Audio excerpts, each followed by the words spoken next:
اعوذ باللہ من الشیطان الرجیم، بسم اللہ الرحمن الرحیم۔ سامعین و ناظرین السلام علیکم ورحمۃ اللہ وبرکاتہ۔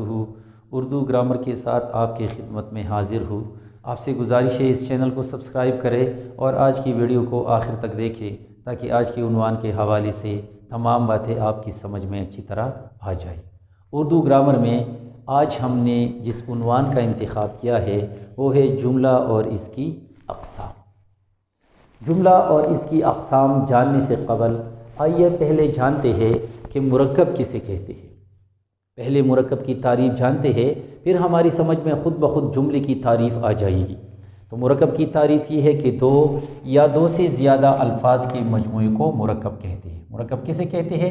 دو یا دو سے زیادہ الفاظ کے مجموعے کو مرکب کہتے ہیں۔ مثلا امجد کی کتاب، شب و روز، کراچی سے، خوبصورت گھڑی، یہ ایک طرح کی مثال ہے، آپ نے ملاحظہ کی۔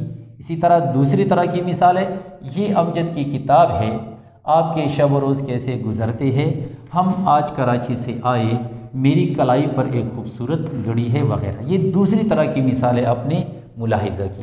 تو دونوں کی مثالوں میں جو دونوں طرح کی مثالیں ہیں ان میں فرق کیا ہے؟ دونوں مثالوں میں فرق یہ ہے کہ پہلی طرح کی جو مثالیں ہیں ان سے پورا مطلب ہماری سمجھ میں اچھی طرح نہیں آتا۔ تو یہاں آپ ملاحظہ کر سکتے ہیں کہ جن مثالوں سے ہماری سمجھ میں پوری طرح کچھ بات نہیں آتی تو وہ ہے مرکب ناقص۔ وہ کیا ہے؟ مرکب ناقص ہے۔ یعنی مرکب ناقص کی تعریف یہاں آپ ملاحظہ کر سکتے ہیں کہ مرکب ناقص کسے کہتے ہیں۔ جس طرح کی یہ مثال ہے امجد کی کتاب، یعنی اس سے پورا مطلب ہماری سمجھ میں نہیں آتا۔ اسی طرح شب و روز سے بھی پورا مطلب سمجھ میں نہیں آتا، کراچی سے یا خوبصورت گھڑی وغیرہ۔ تو یہاں یہ دیکھیے کہ مرکب ناقص سے مراد کیا ہے۔ مرکب ناقص کا مطلب ہے کہ جو پورا مطلب نہیں دیتا اور سننے والے کو مزید سننے کا انتظار کرنا پڑتا ہے، یعنی سننے والا یہ انتظار کرتا ہے کہ یہ آدمی کچھ اور کہے تو ہماری سمجھ میں کچھ آ جائے۔ تو یہ مرکب ناقص کی تعریف ہے، یعنی وہ مرکب جو پورا مطلب نہیں دیتا اور سننے والے کو مزید سننے کا انتظار کرنا پڑتا ہے، تو ایسے مرکب کو کہتے ہیں مرکب ناقص۔ اور اس کی مثالیں میں نے یہ بیان کی کہ امجد کی کتاب، امجد کی کتاب کیا؟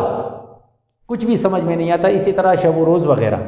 دوسری طرح کی مثالیں آپ دیکھ سکتے ہیں کہ یہ امجد کی کتاب ہے، آپ کے شب و روز کیسے گزرتے ہیں، ہم کراچی سے آئے، ہم آج کراچی سے آئے، میری کلائی پر ایک خوبصورت گھڑی ہے وغیرہ۔ اسی طرح کی مثالیں آپ نے ملاحظہ کی، اور ان مثالوں سے جو بات سمجھ میں آنے والی ہے وہ پوری طرح ہے، یعنی اس سے پوری بات ہماری سمجھ میں آ جاتی ہے۔ اس لیے ایسی مثالوں کو کہتے ہیں مرکب تام۔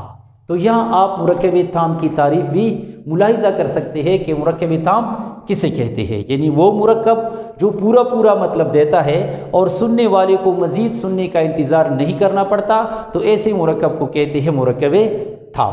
مرکب تام کسے کہتے ہیں؟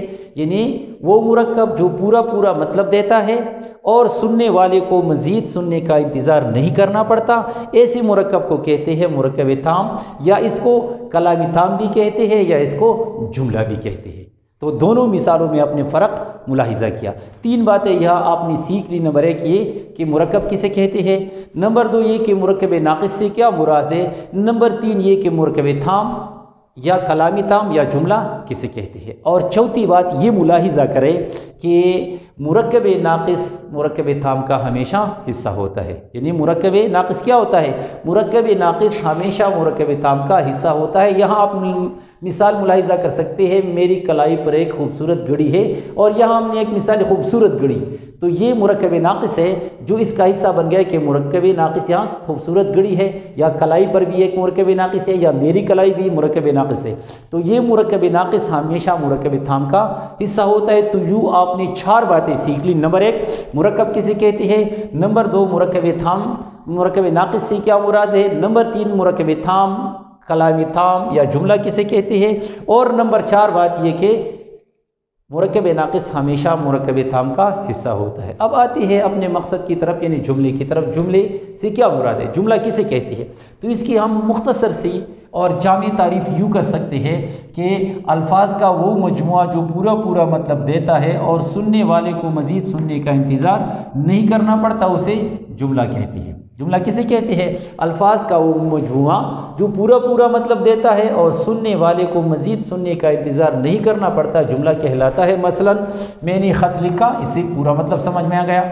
بچے شور مچاتے ہیں، اس سے بھی پورا مطلب سمجھ میں آ گیا۔ لہٰذا یہ جملے کی مثالیں ہیں۔ اب جملے کی اقسام کیا ہے؟ یہ مختلف لحاظ سے ہے۔ تو جملے کی اقسام جو ہم آج ڈسکس کر رہے ہیں وہ ہے معنی کے لحاظ سے جملے کی اقسام۔ یاد رکھیں معنی کے لحاظ سے جملے کی دو قسمیں ہیں، ایک کو کہتے ہیں جملہ خبریہ اور دوسرے کو کہتے ہیں جملہ انشائیہ۔ جملہ خبریہ، جملہ انشائیہ، یہ معنی کے لحاظ سے جملے کی اقسام ہیں۔ جملے کی اقسام معنی کے لحاظ سے کون کون سی ہے؟ وہ ہے جملہ خبریہ اور جملہ انشائیہ۔ آئیے پہلے جملہ خبریہ کی تعریف جانتے ہیں۔ جملہ خبریہ سے مراد کیا ہے یا جملہ خبریہ کسے کہتے ہیں؟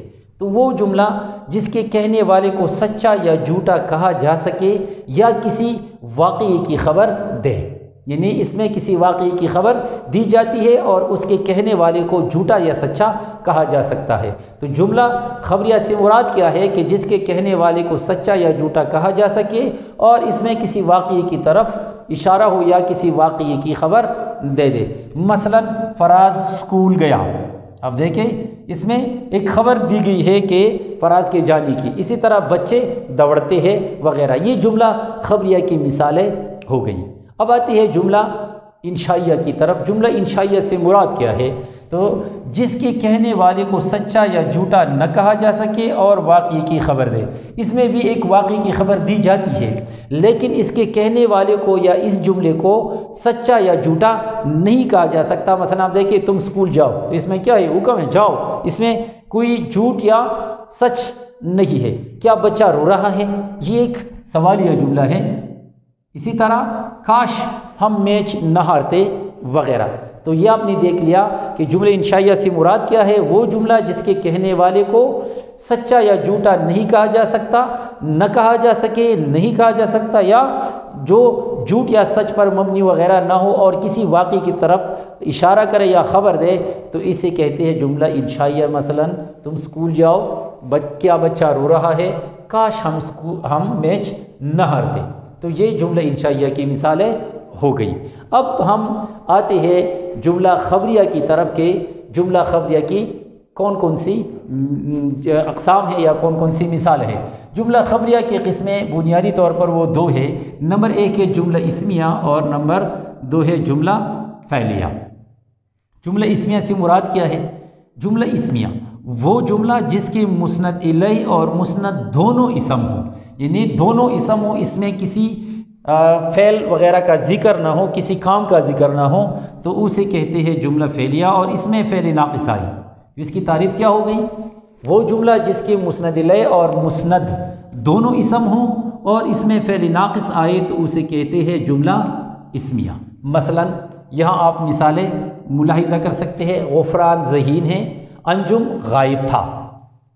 یہاں آپ دیکھیے کہ غفران اس میں کیا ہے؟ مسند الیہ ہے، ذہین اس میں مسند ہے اور ہے اس میں فعل ناقص ہے۔ لہٰذا جملہ اسمیہ کے اجزاء اس طرح ہوتے ہیں کہ پہلے کو مبتدا کہتے ہیں، پھر خبر اور پھر فعل ناقص اسے کہتے ہیں۔ یہ مثال بھی آپ ملاحظہ کر سکتے ہیں۔ انجم اس میں کیا ہے؟ مسند الیہ ہے، اور غائب اس میں کیا ہے؟ مسند ہے، اور تھا اس میں فعل ناقص ہے۔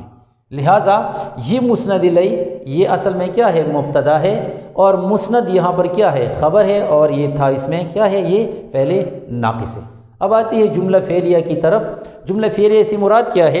یعنی جس طرح ہم نے کہا تھا کہ جملہ اسمیہ میں دونوں مسند الیہ اور مسند دونوں اسم ہوتے ہیں اور اس میں ایک فعل ناقص ہوتا ہے، جبکہ جملہ فعلیہ سے مراد وہ جملہ جس کا مسند الیہ تو اسم ہو، یعنی مسند الیہ ہمیشہ کیا ہوتا ہے؟ یہ اسم ہی ہوتا ہے اردو میں، لیکن مسند میں کوئی نہ کوئی فعل پایا جائے یا موجود ہو یا آئے تو اسے کیا کہتے ہیں؟ اسے جملہ فعلیہ کہتے ہیں۔ مثلا جملہ فعلیہ سے مراد کیا ہے؟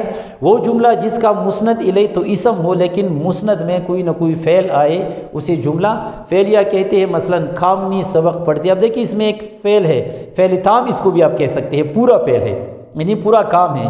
بچہ روتا تھا، روتا تھا اس میں کیا ہے؟ اس میں یہ باقاعدہ فعل ہے، فعل تام ہے۔ لہٰذا جو جملہ فعلیہ کے اجزاء ہے وہ مسند الیہ اور مسند ہے تو اسی طرح اس کا مسند الیہ ہمیشہ کیا ہوتا ہے؟ فاعل ہوتا ہے۔ اس کی مسند الیہ کو کیا کہتے ہیں؟ فاعل کہتے ہیں۔ اور جو مسند ہے اس میں دو چیزیں ہوتی ہے کہ اس میں ایک مفعول بھی آ سکتا ہے اور فعل بھی آ سکتا ہے، اور بعض اوقات اس طرح ہوتا ہے کہ صرف فاعل ہوتا ہے، یعنی مسند الیہ فاعل ہوتا ہے اور مسند میں ایک فعل ہوتا ہے۔ تو فاعل اور فعل سے بعض اوقات جملہ پورا ہوتا ہے، جیسے بچہ روتا ہے، اور بعض اوقات فعل کے ساتھ ساتھ مفعول کی بھی ضرورت ہوتی ہے، جیسے کامنی سبق پڑھتی ہے، کامنی اس میں فاعل ہے جو مسند الیہ ہے، سبق اس میں کیا ہے؟ مفعول ہے، اور پڑھتی ہے اس میں کیا ہے؟ فعل ہے۔ تو سبق پڑھتی ہے یہ مسند بن گیا، اور جو کامنی ہے کام کرنے والی ہے وہ کیا ہے؟ وہ مسند الیہ ہے۔ تو یہ مسند اور یہ مسند الیہ، یہ آپ ملاحظہ کر سکتے ہیں کہ جملہ اسمیہ کے اجزاء، تو جملہ اسمیہ کے اجزاء کون کون سے ہیں؟ اوپر میں نے یہاں بیان کر دیے کہ مبتدا، خبر اور فعل ناقص۔ یہاں مثال عدنان ذہین ہے، عدنان مبتدا ہے، ذہین خبر ہے، اور ہے اس میں کیا ہے؟ فعل ناقص ہے۔ پھر جملہ فعلیہ کے اجزاء کون کون سے ہوتے ہیں؟ جملہ فعلیہ کے اجزاء فاعل، مفعول اور فعل ہوتے ہیں۔ بعض اوقات اس میں مفعول کی ضرورت نہیں ہوتی، مثلا آپ دیکھیے کہ فاعل یہاں پر بچہ روتا ہے، یہ ایک مثال ہے، تو بچہ اس میں فاعل ہے، مفعول اس میں نہیں ہے، روتا اس میں کیا ہے؟ فعل ہے۔ لیکن یہ جملہ میں اسکول جاؤں گا، اس میں میں جو ہے یہ فاعل ہے، اسکول اس میں مفعول ہے، اور جاؤں گا اس میں کیا ہے؟ فعل ہے، تو اس میں مفعول بھی آیا ہے۔ تو آپ نے ملاحظہ کیا کہ جملہ اسمیہ کے اجزاء کیا کیا ہے؟ مبتدا، خبر اور فعل ناقص ہے، اور جملہ فعلیہ کے اجزاء وہ فاعل، مفعول اور فعل۔ بعض اوقات فاعل اور فعل سے جملہ پورا ہوتا ہے، اور بعض اوقات اس کو مفعول کی بھی ضرورت ہوتی ہے۔ تو آج آپ نے جملے کے حوالے سے انتہائی اہم معلومات ملاحظہ کی، امید ہے کہ آپ نے کافی کچھ سیکھا ہوگا۔ آئندہ کسی نئے عنوان کے ساتھ پھر حاضر ہوں گے، تب تک کے لیے اجازت دیجیے، اللہ حافظ۔